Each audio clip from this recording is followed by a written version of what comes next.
¿no? Muy interesante el día de hoy. Cuando pasaba clases con mis estudiantes en clase presencial, me decía uno, ¿por qué es importante la historia? Me decía. Y yo le contestaba, primero deme una, si me pueden escuchar bien. A ver, vamos a ver un like o una palabra, o si quieren pueden hablar, o si quieren pueden decir. El joven Franz dice que está bien. Señoritas, ¿qué dicen ustedes? La señorita Talía dice que está bien. Mira, mi estudiante me preguntaba el día, gracias señorita Catherine también, me preguntaba, me decía, ¿por qué es importante la historia? Me decía. ¿Por qué en las clases de postulaciones y diferentes materias que se van a llevar, por qué me piden aprender historia? Miren, jóvenes, la historia no es repetitiva. No quiere decir que si hoy día nos independiza Bolívar, dentro de 3 años va a volver a independizar de Bolivia. O sea, perdón, Bolívar, ¿no? Y va a volver a crear el país de Bolivia, sino lo que la historia hace es recordarse qué es lo que ha pasado, quiénes han logrado la independencia de nuestro país y por qué lo han logrado. Por eso es importante recordar los valores por los que se han logrado, ¿no? La independencia de nuestro país. Y jóvenes, miren, la importancia de la historia está en no volver a repetir los mismos errores, porque, ¿saben? Si bien los factores pueden cambiar, se vuelven a repetir muchas veces. La historia es cíclica. Hoy día uno de mis estudiantes me decía, ¿qué está pasando con el MAS? Me decía, y yo le decía, no me gusta hablar de temas contemporáneos, porque es como fijar su posición política, ¿no? Decirles, tienen que apoyar a tal o tal, o no, etcétera. Pero hoy les decía, lo que ha pasado hoy día con el MAS, bien interesante, es lo que ha pasado lo mismo con el MNR en 1952. Lógicamente no había los mismos personajes, pero se está volviendo a repetir. El MNR una vez fue un personaje de ultra izquierda que se encargó de nacionalizar, de mostrar los aspectos importantes e interesantes de Bolivia, y luego se fue fraccionando en partidos de la UDP, del MNRI, MNR original, etcétera, y se volvió a fraccionar. Nuestro país es tan cíclico porque la gente no conoce la historia que una y otra vez se va repitiendo la misma historia. Lo que unos construyen, otros los destruyen. Lo que unos construyen, otros los destruyen. Y es bien interesante y por eso se les pide enseñar que aprendan ustedes historia, para que ustedes con futuros de fuerzas de coacción, ¿no? Fuerzas de coacción son la policía y las Fuerzas Armadas, ustedes no puedan repetir los mismos errores que han repetido nuestros antepasados. Pero por X razones siempre se van repitiendo en la historia. Solo que tienen que hacer que los errores que se han cometido sean los menos posibles para que se den. Y eso es lo que ya le decía a mi estudiante, ¿no? Les decía, aprendan historia, apréndanla, es difícil, tienen que memorizar muchos datos, pero apréndanla porque ustedes van a forjar el futuro de nuestro país en base a los conocimientos que han adquirido.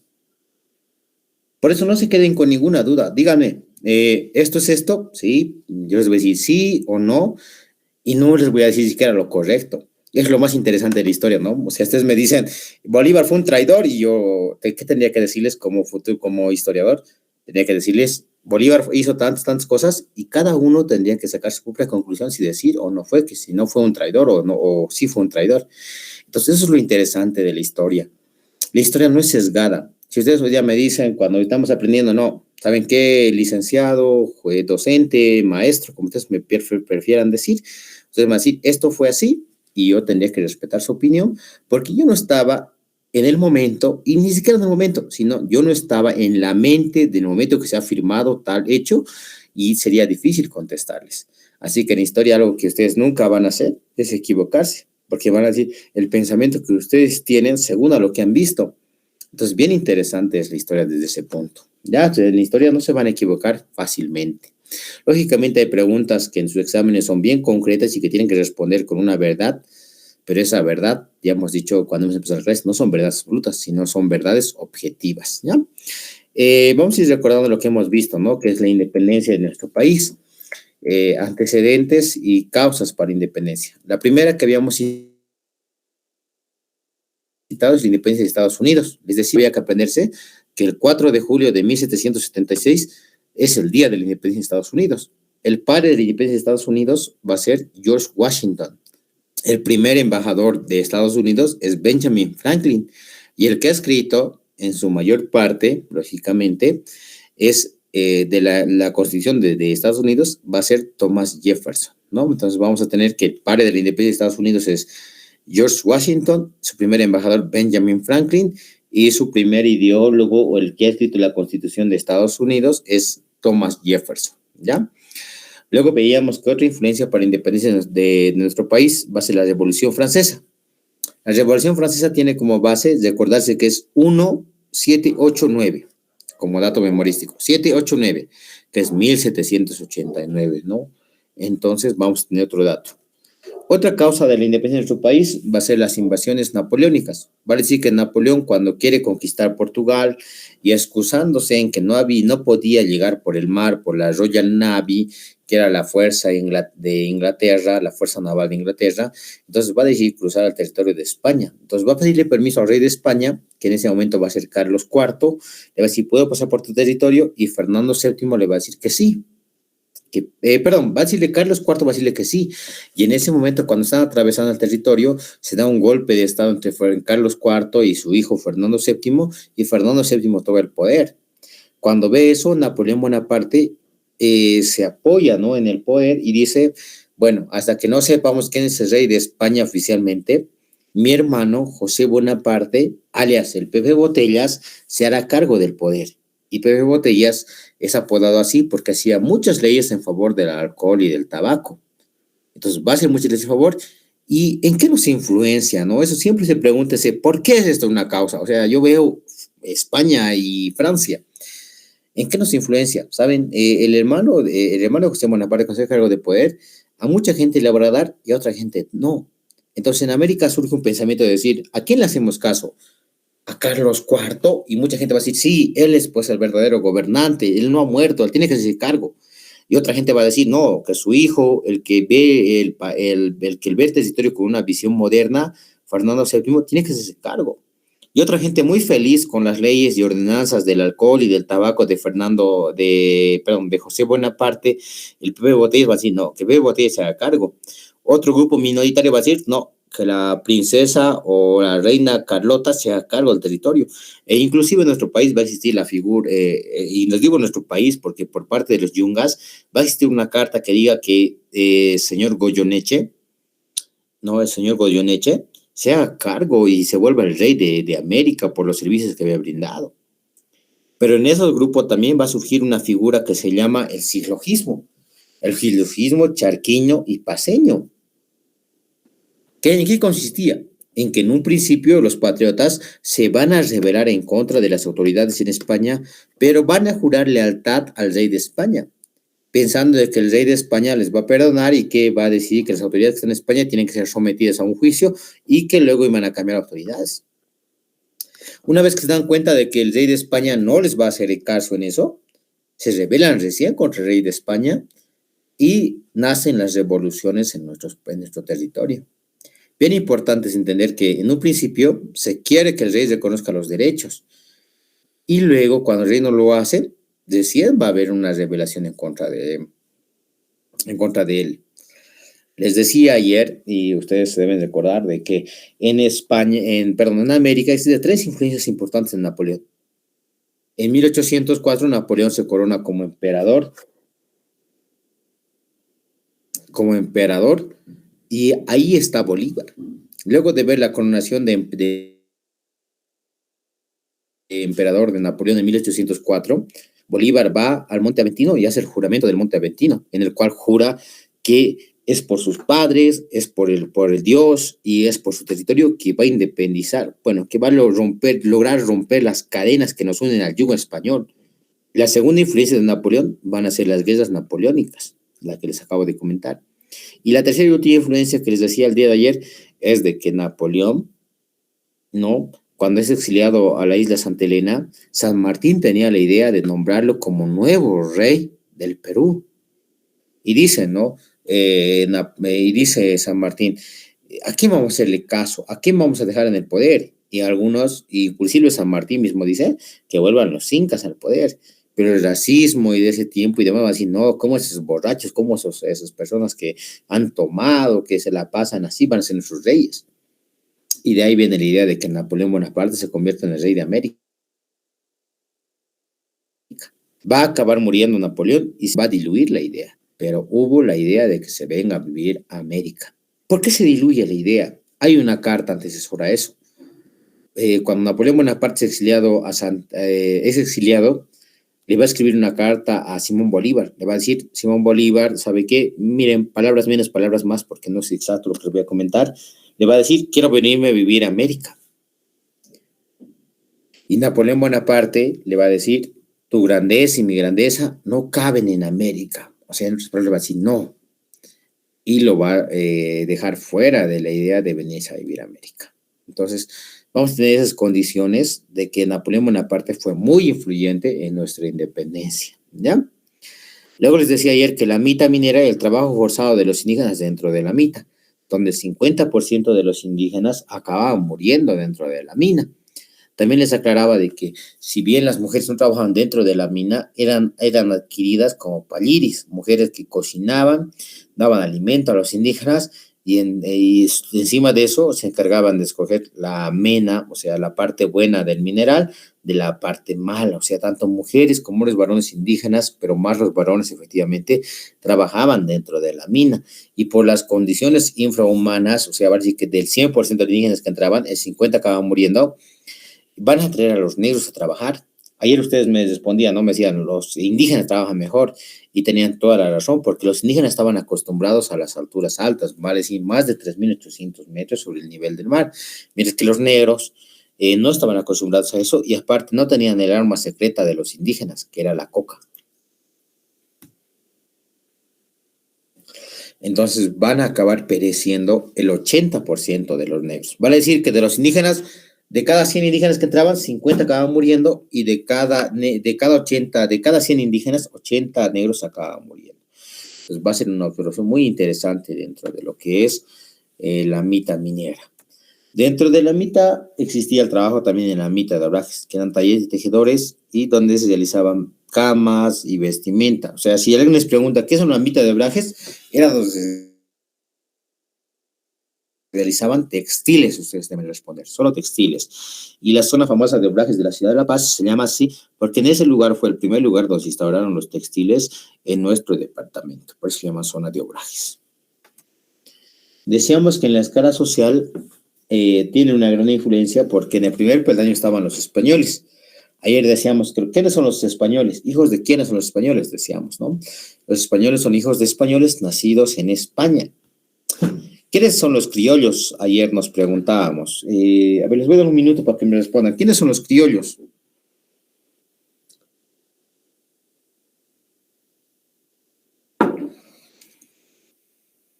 Eran hijos de españoles y con indígenas. Los criollos, hijos de españoles con indígenas. ¿Quiénes están de acuerdo con eso? Ya. Una aclaración, ¿ya? Y esto porque viene en exámenes que vayan a dar. Los criollos son hijos de españoles, solo españoles, nacidos en América, ¿ya? Y lo que su compañero ha dicho, que estaba relacionándolo un poquito con lo que es América, es que los mestizos van a ser hijos de españoles nacidos con indígenas. Perdón, repetimos. Los mestizos van a ser hijos de españoles con indígenas. Y entonces repetimos, criollos son hijos de españoles nacidos en América, mestizos son hijos de españoles con indígenas, nacidos en donde sea, no importa, nacen en Europa, en América, además, pero son mestizos, pero generalmente nacidos en América. Los mulatos van a ser negros, personas afrodescendientes, o sea, descendientes de África, mezclados con españoles. Los zambos es una pregunta interesante que apareció alguna vez en examen. ¿De quiénes eran hijos los zambos?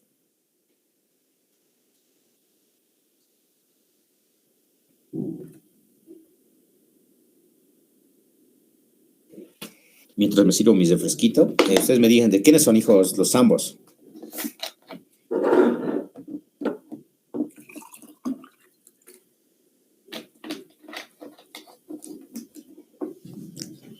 Ahorita, si se equivocan, opinan lo que sea, está bien, porque no estamos dando examen, ¿no ven? Y aunque demos exámenes, el examen tendrá el día de ayer, que lo voy a revisar hoy día, entonces no importa, ¿no? O sea, equivóquense hoy día, equivóquense mañana si quieren, cuando den el examen, pero aprendan para cuando den su examen a la postulación. O sea, ustedes díganme, ¿qué es un sambo? Yo me inventaría, digo, un hijo de un español y un negro. ¿Me equivoco? Está bien. Porque un sambo va a ser el hijo de un indígena y de un negro. De ahí nace el famoso personaje Sambo Salvito.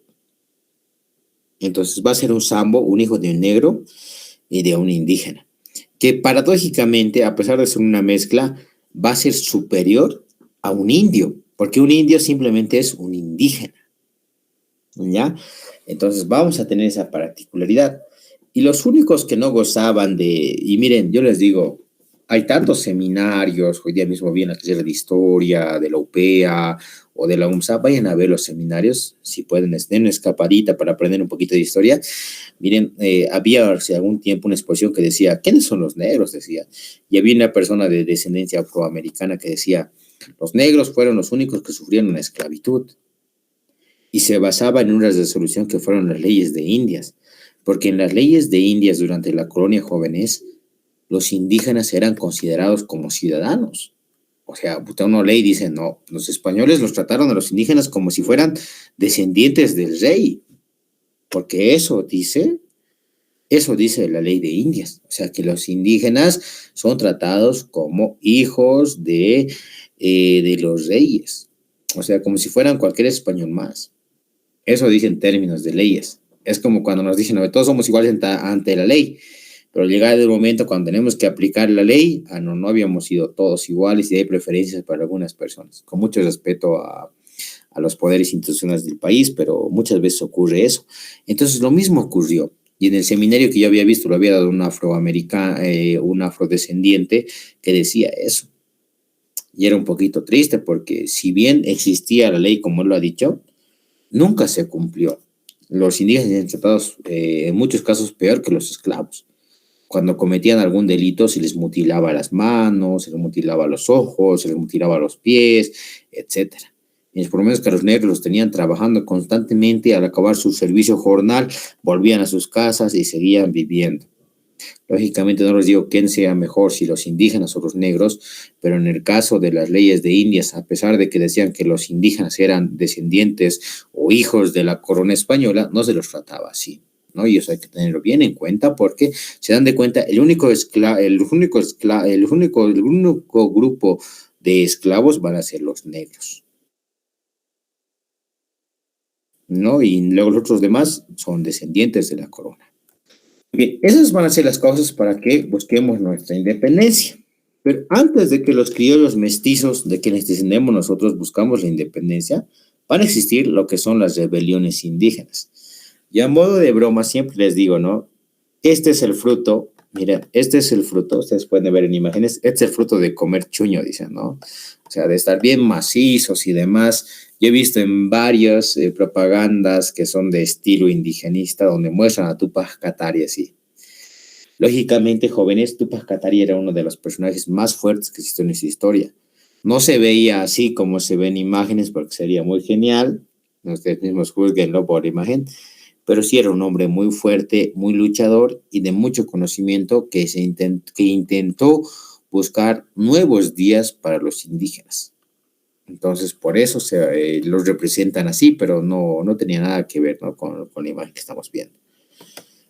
¿Cuáles fueron las causas para que los indígenas busquen su independencia o ser reconocidos por la corona en algunos casos? En el primer caso, jóvenes, la primera causa dice el reparto forzoso de mercancías. Miren, una particularidad. De los españoles, uno de los inventos más inútiles que nos han traído ha sido el abanico. Porque si ustedes mueven su mano y se hacen vientecito y demás, se sofocan más. Y a la larga eso convierte en un ejercicio bien inútil a lo que hacen, ¿no? Entonces la pregunta es, ¿por qué los indígenas compraban esto? Saben, y es verdad, ¿no? Yo siempre les digo, en debates internacionales y demás, siempre se va a decir, los españoles van a decir, muéstrenme la ley donde decía que era obligatorio para los indígenas comprar los productos de los españoles. No existe tal ley.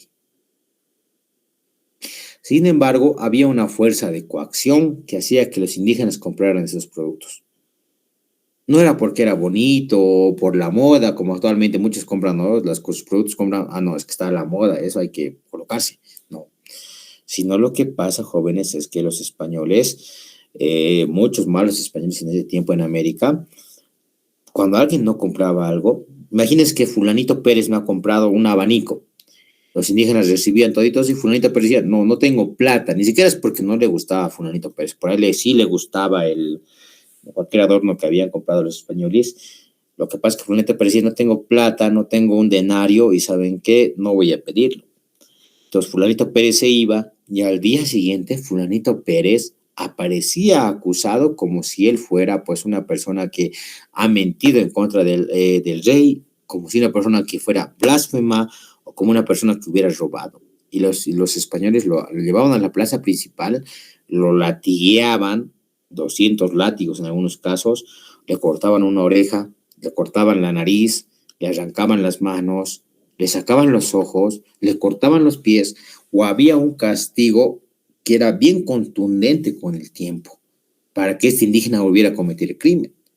Entonces, fulanito Pérez era pues el ejemplo, o sea, si vos no me compras, no, lo de los corregidores, si no me compras, lo que le ha pasado a fulanito Pérez te va a pasar a ti. Ese era el mensaje que dejaban los corregidores. Entonces, si bien directamente decían, cómprame, te va a pasar algo, ya habían visto lo que les pasaba a las personas que no compraban. Entonces, los indígenas estaban forzados a comprar. Y sobre eso, jóvenes, el diezmo va a ser otro abuso, ¿no? O sea, todos saben que el diezmo es el 10% de lo que ganan, o sea, va a decir el 10% de lo que producen. Pero en el caso de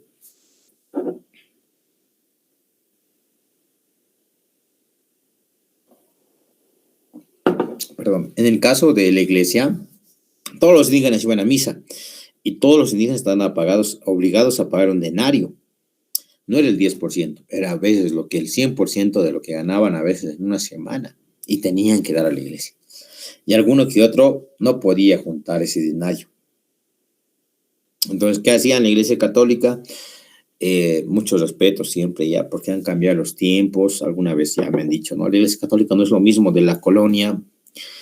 Yo lo dejo a su libre pensamiento de cada uno, pero la iglesia católica en esos tiempos, al que no pagaba su denario, lo agarraba, lo llevaban a la plaza principal y muy similar como lo que les había contado,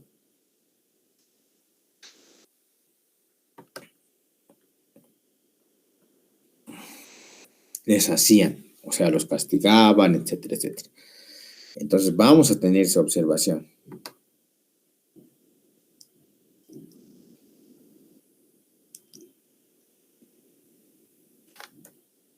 Por último, dentro de los indígenas va a haber algo que se llamaba dentro de la colonia va a existir algo que se llamaba la pernada, que era una especie de abuso que era en contra de las mujeres, que cuando una mujer quería casarse, esta tenía que tener que entregarse primero al patrón o al encomendero y luego recién podía casarse con el indígena. Entonces fue algo que a los indígenas molestó bastante y aunque se abolió, es verdad, también durante la colonia, molestó bastante a los indígenas por el mismo hecho, ¿no? De ser un abuso sexual en contra de las mujeres, porque era un mes en la casa del patrón y eran 2 meses dentro de la iglesia. Eso va a fomentar, jóvenes, sublevaciones de los indígenas. La primera sublevación que vamos a ver va a ser la sublevación de Chayanta. ¿Ya? La sublevación de Chayanta va a estar entre 1880 y 1881. Va a ser dirigida por los hermanos Tomás y Damaso Catari, ¿no? Quienes se van a rebelar. En este caso, jóvenes, esta sublevación de Chayanta es en el norte de Potosí. El líder es Tomás Catari, quien estaba haciendo un reclamo por ser el curaca de esta región. En un primer caso va hasta Charcas y reclama. Charcas le niega su titularidad y lo mandan hasta el virrey de La Plata. Y el virrey le dice que sí le correspondía ser. Entonces, por ser subversivo, lo capturan en Charcas cuando está volviendo. Y varios pueblos, cuando lo ven que es capturado, se desenojan por la actitud que van a tomar los españoles y se intentan rebelar. Cuando se rebelan estos pueblos indígenas, jóvenes, se lo intenta trasladar a otra cárcel, ¿no? A otra cárcel, a Tomás Katari. Y cuando lo están trasladando el 15 de enero de 1781, lo van a matar arrojándolo a un barranco. Para decir en pocas palabras, jóvenes, cuando les pregunten quién fue el líder indígena que fue lanzado a un barranco, va a ser Tomás Katari. Y aunque la rebelión de los indígenas va a seguir por parte de sus dos hermanos y de su esposa Curuza Yahui, la rebelión se va a frenar posterior a la muerte de Tupac Katari. Perdón, de Tomás Katari, perdón, disculpe.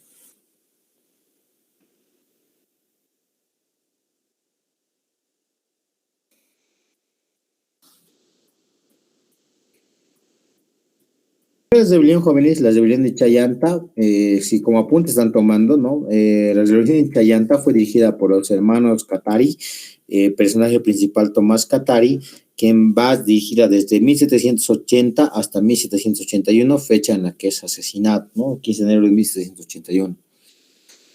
La segunda rebelión de los indígenas, que es igual, la segunda rebelión es la más grande que existe, va a ser dirigida por Tupac Amaru, ¿no? Tupac Amaru inició su rebelión en 1780 y va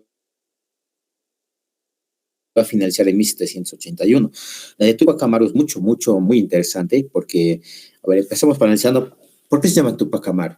Su verdadero nombre era José Gabriel Condorcán Quinoguera, pero él se apodó como Tupac Amaru por ser descendiente de los incas de Vilcanota y ser descendiente del Incario, ¿no? Él mismo se coronó con la Mascaypacha y hasta el símbolo de los incas.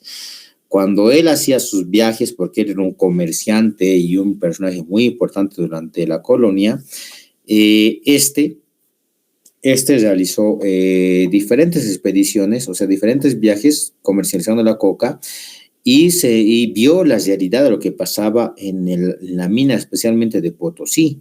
Veía cómo los indígenas eran obligados a hacer sus necesidades básicas dentro de la mina, eran tratados de la peor manera, etcétera. Y cuando él se vuelve cacique, ¿no? Cacique de Tungazuca, ¿no? En el Cusco, decide que ya no quiere enviar más a los indígenas a sufrir, porque los indígenas, si del 100% que les enviaban, el 50% acababa muerto. Entonces se va a reunir con el corregidor de Tinta, que era Antonio de Arriaga, y le va a plantear todas estas quejas. Pero Antonio de Arriaga, pues era un hombre demasiado prepotente y le va a decir de que no. En la misma fiesta que nos estaba festejando el cumpleaños de Antonio de Arriaga, un indígena lo va a tratar mal y Arriaga se va a retirar. En el proceso, cuando se retirándose, Tupac Amaru decide que debían de capturarlo. Le hace un juicio en el mismo lugar, en sitio, ¿no? Y lo van a sentenciar a morir ahorcado. La leyenda cuenta de que Arriaga está colgado en un poste y se rompe el poste donde está colgado. Entonces él se escapa hasta la iglesia, lo van a sacar de la iglesia y lo acaban colgando. No sin antes hacerle firmar varias cartas donde él entregaba armas a los rebeldes. En 1781, jóvenes, y eso es curioso, ¿no? Si bien fue la rebelión donde por lo menos 150,000 indígenas estaban movilizándose en contra de este abuso de los españoles, porque en un principio no era en contra del rey, sino solo en contra de las autoridades españolas, y luego recién se vuelve en contra del rey para buscar la independencia. Los mismos indígenas, cuando se hace el cerco, ¿no? El cerco a la ciudad de La Paz, los mismos indígenas contestatarios a Tupac Amaru lo traicionan y se unen al virrey Agustín de Jáuregui y apoyan para que se rompa el cerco, y en esa batalla van a capturar tanto a él, Tupac Amaru, y a su esposa Micaela Bastidas. Ambos van a ser enjuiciados. Y paradójicamente, a lo que cuenta la historia, su esposa va a ser la mujer que más va a sufrir, ¿no? Más va a sufrir torturas, ¿no? Se dice que sus propios hijos fueron llevados a la cárcel, le dijeron, confiese mujer, ¿quiénes lo han ayudado? Y su hijo dice, no, Francisco, el hijo menor le dice, mamá, diles quiénes te han ayudado, y ella se niega. Luego a su hijo menor lo llevan a su papá, y a su papá que estaba colgado en la pared le dicen, ¿quién te ha ayudado? Y no lo quiere decir. Ella tiene que ver cómo lo matan a su hijo mayor, cómo castran a sus dos hijos menores y cómo acaban descuartizando a su hijo y para último le acaban cortando la lengua y colgándole a Micaela Bastidas. No, aunque la historia reconoce más, digamos, y esto también para sus exámenes, que Tupac Amaru, ¿no? Va a ser llevado a la plaza de Cusco y el 18 de mayo de 1781 lo van a acabar descuartizando. Aunque las leyendas peruanas cuentan de que Tupac Amaru no podía ser descuartizado porque tenía mucha fuerza y hace que los caballos retrocedan. Y entonces tiene que aparecer un español y este español le acaba cortando los brazos, degollando primero lo degolla el cuello, o sea, lo acaba matando y de ahí, como les digo, lo acaban matando, ¿no? A Tupac Amaru.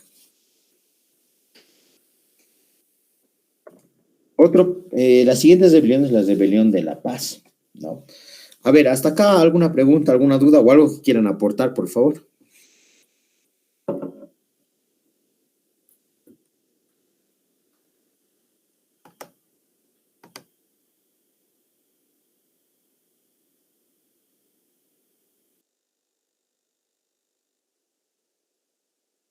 Ninguna pregunta sobre esto, ¿no? La siguiente rebelión va a ser la dirigida por Tupac Katari, ¿no? Esta es una rebelión que se va en la ciudad de La Paz y nuestro personaje principal es Tupac Katari, cuyo nombre verdadero es Juliana Pazanina.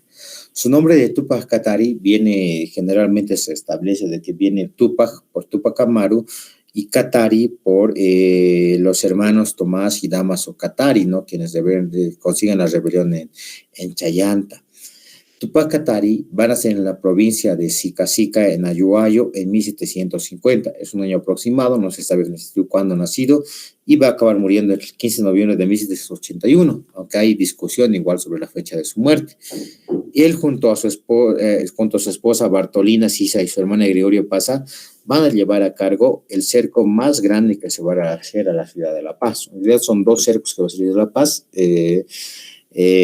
Aquí nos muestra la imagen de su esposa, Bartolina Sisa, ¿no? Nos dice cuándo ha nacido, dónde ha nacido, pero lo más sobresaliente sobre su esposa es de que su apodo dentro de la rebelión va a ser conocida como la Virreina.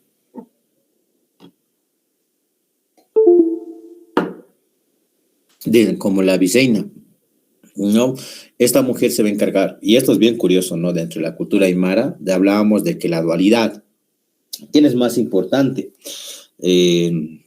Dentro de los aymaras, ayer un docente y un personaje importante de la carrera me decía, no, es un patriarcado, porque el varón es el que toma las decisiones, pero no. Jóvenes, si bien se ha ido cambiando y que ahora las autoridades tienen que ser varones a nivel, antes era bien importante, y como les decía cuando llamamos a aymaras, de que sea pareja. Tanto el hombre como la mujer podían ser autoridades y entre ambos decidían qué iba a pasar con el ayllu. Entonces, dentro de aquí, en Tupac Katari, en su rebelión, se nota pues esa importancia, porque Bartolina sí se la conocía como la Virreina, el virrey era Tupac Katari, a pesar de que Tupac Katari, su nombre viene Tupac por Amaru, Tupac Amaru y Katari por los hermanos, en realidad ambos compartían el apodo de virrey y la virreina. Ambos eran tan poderosos que Bartolina Sisa dirigía la rebelión en lo que hoy día sería conocido como la zona de Pampajasi. Es más, los españoles se confían tanto en que esa zona es dirigida por una mujer que intentan romper esa parte del cerco, pero se dan de cuenta de que esta mujer estaba mucho mejor organizada que los indígenas. Entonces acaban fracasando y pierden a algunos hombres. Va a haber la pelea entre ambos, ¿no? Como en toda pareja, no van a estar todos de acuerdo y lo que van a hacer ambos es discutir por el famoso cerco a la ciudad de La Paz. Bartolina Sisa va a querer hacerle lo que se conoce como inundar la ciudad de La Paz, creando unas represas en Chacaltaya. Tupac Katari no va a estar de acuerdo, le va a decir, no, no es una gran idea, y a pesar de que no están de acuerdo, va a mandar a su hermana, a Gregoria Paza, para que apoye a Bartolina Sisa. Durante todos estos sucesos jóvenes, Bartolina Sisa no va a poder inundar La Paz, sí va a hacer la represa, pero se va a romper antes de tiempo, y se va a inundar la ciudad de La Paz paulatinamente. O sea, va a decir que la iglesia de San Francisco y los bordes se van a caer inundados, pero no va con su objetivo y va a ser capturada. Tupac Katari va a intentar rescatarla, le van a tener varias trampas, pero no va a caer en ellas. Así que Bartolina Sisa, miren, esto ya estamos saltándonos un poquito más. Cuando Tupac Katari intenta rescatar, no lo logra. Y luego Tupac Katari va a tener que pelearse contra las fuerzas de Aguise y no lo va a lograr. Así que aquí su esposa va a ser capturada y nunca más se van a volver a ver con Tupac Katari.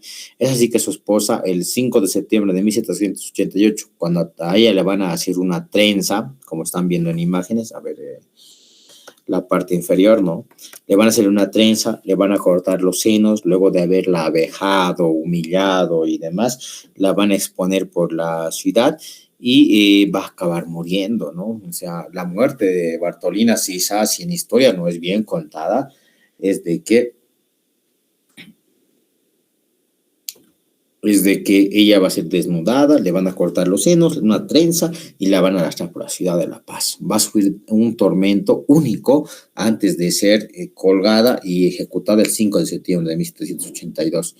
Una curiosidad, ¿no? La diapositiva que vemos acá es de que nos dice que el Día de la Mujer Indígena es el 5 de septiembre en honor a la muerte de Bartolina Sisa. La imagen que están viendo es justamente de lo que se conocía en ese tiempo el damero español.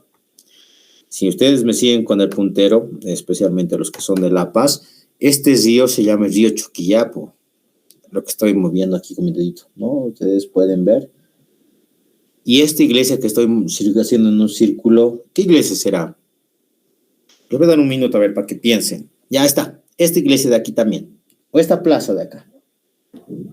¿Qué iglesia era? Ustedes que son, bueno, no sé si todos son paseños, sí, ¿no? Pero los que conocen La Paz, ¿qué iglesia será?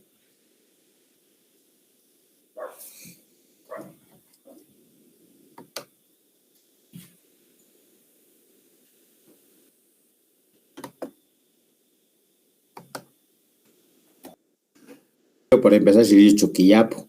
Esta iglesia de acá, jóvenes, es la iglesia de San Francisco. Y esta plaza de acá es la Plaza Murillo y es la catedral, y este es el Palacio de Gobierno, y este es el Palacio Legislativo, lo que están viendo acá. Entonces, ese va a ser, ¿no? Y las personas que están viendo alrededor, miren, son con personitas chiquititas, ya les he dicho, ustedes pueden acercar sus celulares y ver un poquito mejor. Son personas, son indígenas que están rodeando la ciudad de La Paz, ¿no?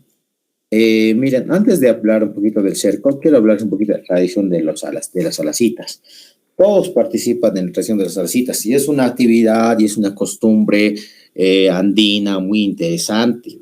Pues, según el arquitecto Ponce San Ginés dice que las alacitas han nacido en Tiahuanaco, que son base de lo que se llama el Icaco, ¿no? Un personaje al cual se enterraba figuritas pequeñitas y este lo hacía realidad. Pero hay otros historiadores que van a citar que el nacimiento de las alacitas se da durante el cerco a la ciudad de La Paz y van a decir que ahí van a nacer dos tradiciones actuales de la ciudad de La Paz. Miren, ya esta vez ya no se los permito porque ya es mucho también, ¿no? ¿Cuál es el plato tradicional de la ciudad de La Paz? A ver, ahí está. El plato tradicional de la ciudad de La Paz.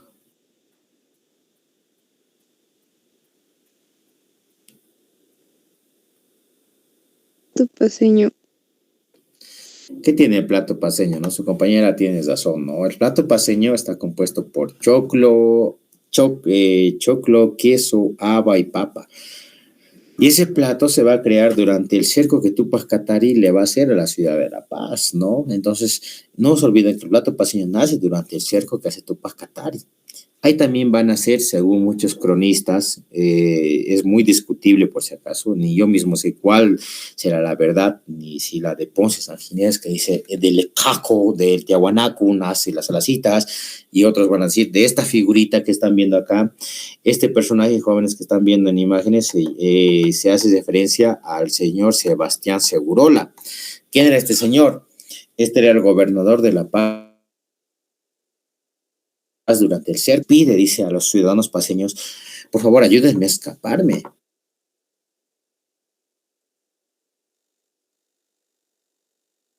Le ayuda a romper el cerco y Sebastián Segurola nunca vuelve, ¿no? Con la comidita, el arroz, el azúcar que haya prometido, y lo que va a hacer, dice, ¿no? La gente, cuando se acaba de romper el cerco, va a hacerse la burla de él, y van a decir, miren, y le van a colocar en su espaldita de esta escultura, le van a colocar arrocito, azúcar, fideitos, y van a decir, miren, ya ha vuelto Sebastián Segurola, y ha traído lo que ha prometido. Aquí está el azúcar, aquí está el arroz, aquí está, y la gente va a hacerse la burla, dice, ¿no? Y le van a colocar en su espalda, y por eso el Icaco, en la actualidad el Iqueco, perdón, van a ser y va a verse como un hombre blanco, gordito, bonachón, que trae productos en su espalda. Entonces, eso va a ser bien curioso, ¿no? Del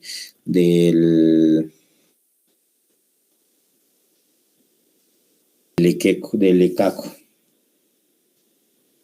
Muy bien, entonces va a ser, entonces dice esta acción van a ser de las citas, van a ser acá. Hasta la palabra de las citas jóvenes significa comprame a las citas. Dice que las mujeres indígenas se sentaban a los bordes, a estos lugares del damero español, y va a decir, van a gritar, perdón, a la cita, comprame, y los incautos españoles van a salir, van a comprar y van a ser asesinados. Eso como particularidad, ¿ya? Dentro del cerco de la ciudad de La Paz, jóvenes, el segundo cerco del 13 de marzo de 1781, durante 109 días, es el más importante, ¿no? Y para este cerco, para ser resultado de este cerco, hay que nombrar que la ciudad cuartel de Tupac Katari va a ser la ciudad del Alto, ¿no? Y actualmente donde es la Ceja, ¿no? Va a ser el cuartel general, y desde ahí Tupac Katari va a observar la ciudad de La Paz y va a ver todo lo que está ocurriendo con esta ciudad. Luego, por la ayuda, ¿no? De diferentes personajes, entre ellos Pedro Domingo Murillo, Ignacio Flores, ¿no? Ignacio Flores se va a encargar de romper el cerco a Tupac Katari el 30 de junio de 1781, y se van a enfrentar a las huestes indígenas, quienes van a ser derrotados por su debilidad en cuanto a armas especialmente, ¿no? Porque el cerco, los Ignacio Flores va a estar acompañado por lo menos por unos 6,000 hombres, y el cerco va apenas a existir con algunos miles de hombres mal armados y demás, y van a ser derrotados. Tupac Katari se va a acabar escapando a la que hoy día conoceríamos como Achacachi, y en Achacachi, ya enterado de que Tomás Ingalipe lo va a traicionar, él decide escaparse.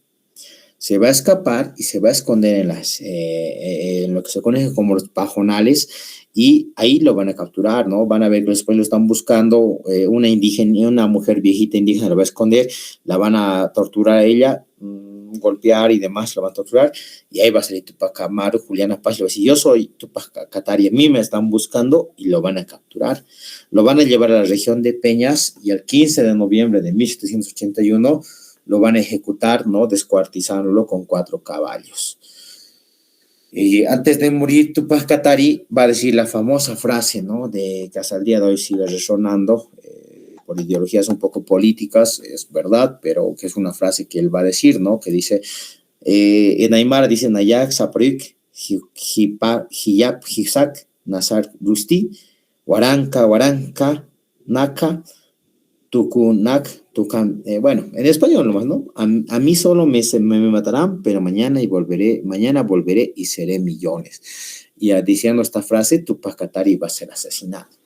Su cuerpo va a ser partido en la ciudad de La Paz. En la ciudad de La Paz se va a dar en el mirador de Quilliquilla, actualmente se va a colocar su cabeza en el mirador, en la plaza de Ayayo se va a colocar el brazo derecho, en el de Achacachi el brazo izquierdo, en Chulumani la pierna derecha, y la izquierda en Chaquiaviri y demás, ¿no? Entonces va a ser asesinado en esta fecha Tupac Katari.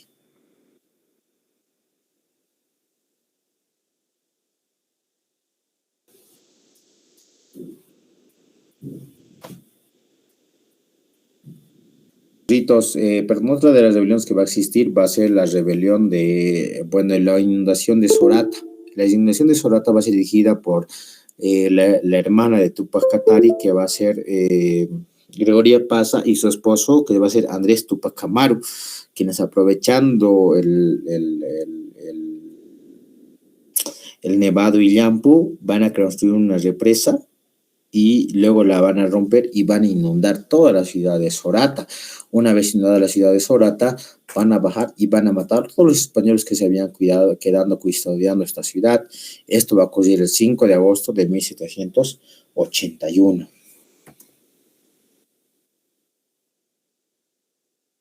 Vamos a cerrar con esto. No sé si tienen alguna pregunta sobre las rebeliones indígenas.